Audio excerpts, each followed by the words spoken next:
ये है फ्रांस, दुनिया की 7वीं सबसे बड़ी इकोनॉमी जो हिस्टोरिकली एक बहुत बड़ी सुपर पावर रहा है और इसमें इसकी ज्योग्राफी का बहुत ही बड़ा रोल है। अगर मैं आपसे पूछूं कि फ्रांस किन कंट्रीज के साथ बॉर्डर शेयर करता है तो आपका आंसर होगा Belgium, Luxembourg, Germany, Switzerland, Italy, Spain और अंडोरा के साथ। इसी तरह मैं अगर आपसे पूछूं कि फ्रांस का सबसे लंबा बॉर्डर किस कंट्री के साथ है तो शायद आपका आंसर हो कि स्पेन या बेल्जियम के साथ। बट फ्रांस का सबसे लंबा बॉर्डर अटलांटिक ओशन के दूसरी तरफ यहाँ ब्राजील के साथ है। इसकी वजह यह है कि ये जो मैप पर आप फ्रांस देख रहे हैं इसे मेनलैंड फ्रांस कहते हैं, मगर अगर आप फ्रांस के टोटल एरिया की बात करें तो पैसिफिक के इन आइलैंड से लेकर साउथ अमेरिका के घने जंगलों, कनाडा की कोस्ट लाइन और इधर इंडियन ओशन में ये छोटे छोटे आइलैंड्स तक ये सब फ्रांस का ही हिस्सा हैं। और सिर्फ यही नहीं बल्कि अफ्रीका के ये 14 कंट्रीज भी इनडायरेक्टली फ्रांस के कंट्रोल में ही हैं, क्योंकि इन सब कंट्रीज के रिसोर्सेज, लैंग्वेज और फाइनेंशियल इंस्टीट्यूशंस फ्रांस के साथ लिंक्ड हैं। इवन इन कंट्रीज की करेंसी का रेट भी फ्रेंच यूरो के साथ फिक्स्ड है। आज से कुछ 100 साल पहले चले जाएं तो फ्रांस कुछ ऐसा दिखता था। पूरी दुनिया का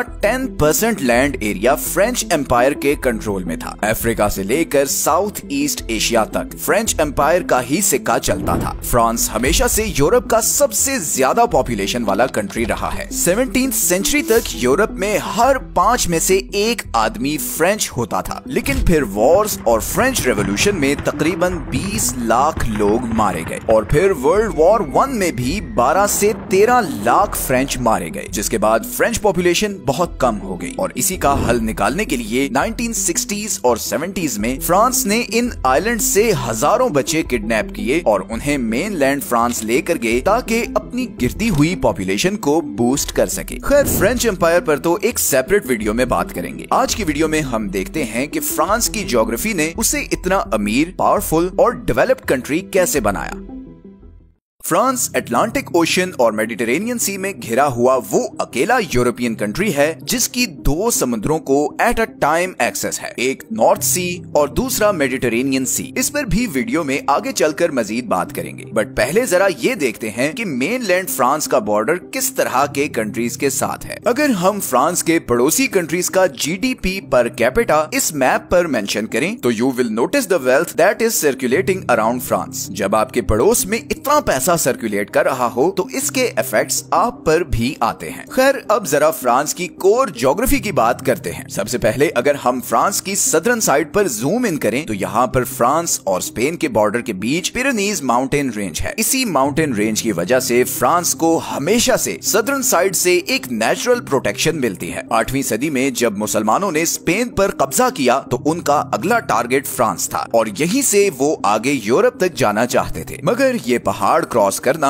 बहुत ही मुश्किल काम था। मुस्लिम आर्मीज ये फ्लैट एरिया तो क्रॉस करके यहाँ तक पहुँच गए, मगर पिरेनीज रेंज का सारा एरिया उनके लिए बहुत मुश्किल साबित हुआ और वो फ्रांस को कॉन्कर नहीं कर सके। ऑब्वियसली इसमें और भी बहुत से फैक्टर्स थे, but geography did play a very important role. इसी तरह फ्रांस की साउथ ईस्टर्न साइड पर इटली के बॉर्डर के साथ एल्प माउंटेन रेंज है। एल्प यूरोप की सबसे ऊंची माउंटेन रेंज है और ये 8 कंट्रीज तक फैली हुई है। इन्हीं पहाड़ों की वजह से फ्रांस की आधी ईस्टर्न साइड भी सेफ हो जाती है और फिर बाकी ईस्टर्न साइड ये राइन रिवर की वजह से सेफ हो जाती है, जो फ्रांस और जर्मनी को डिवाइड करता है। ऐसे में बस ये नॉर्दर्न एरिया ही बचता है जो बिल्कुल फ्लैट है और हिस्टोरिकली यही वो बॉर्डर है जहां से 3 दफा फ्रांस पर जर्मनी ने अटैक किया था। एक दफा 1870 में, फिर 1914 में और फिर फाइनली 1939 में वर्ल्ड वॉर 2 के दौरान। इसके अलावा फ्रांस ऑलमोस्ट हर साइड से नेचुरली प्रोटेक्टेड है। इसी तरह अगर हम फ्रांस की नॉर्थ वेस्टर्न साइड पर आएं तो ये एरिया इकोनॉमिकली फ्रांस के लिए बहुत इंपॉर्टेंट है। सबसे पहले तो नॉर्दर्न यूरोप का सारा ट्रेड यहाँ इंग्लिश चैनल से होकर केल्टिक सी में आता है और फिर यहाँ से बे ऑफ बिस्के को क्रॉस करके स्ट्रेट ऑफ जिब्राल्टर तक पहुँचता है और यहाँ से फिर वो आगे स्विस कैनाल के थ्रू मिडिल ईस्ट और एशिया को जाता है। ये इंग्लिश चैनल दुनिया का सबसे बिजीएस्ट सी जंक्शन है और फ्रांस इस हैवी ट्रैफिक रूट के के बिल्कुल ऊपर लोकेटेड है। इसी तरह फ्रांस यूरोप का वो अकेला कंट्री है जिसकी नॉर्थ सी और मेडिटेरेनियन सी दोनों समुद्रों को एक्सेस है। इसीलिए जर्मनी, स्विट्जरलैंड, बेल्जियम और नेदरलैंड्स जैसे कंट्रीज के लिए एशिया और मिडिल ईस्ट से ट्रेड करने का सबसे आसान और छोटा रास्ता भी फ्रांस के थ्रू ही है। मेडिटेरेनियन में एक्सेस का एक और फायदा ये भी है कि फ्रांस आसानी से 3 रीजन्स तक अपना माल पहुंचा सकता है। पहले तो स्ट्रेट ऑफ जिब्राल्टर के थ्रू अमेरिका की तरफ, दूसरा वो यहाँ से ब्लैक सी वाले सारे कंट्रीज से भी आसानी से ट्रेड कर सकता है, और तीसरा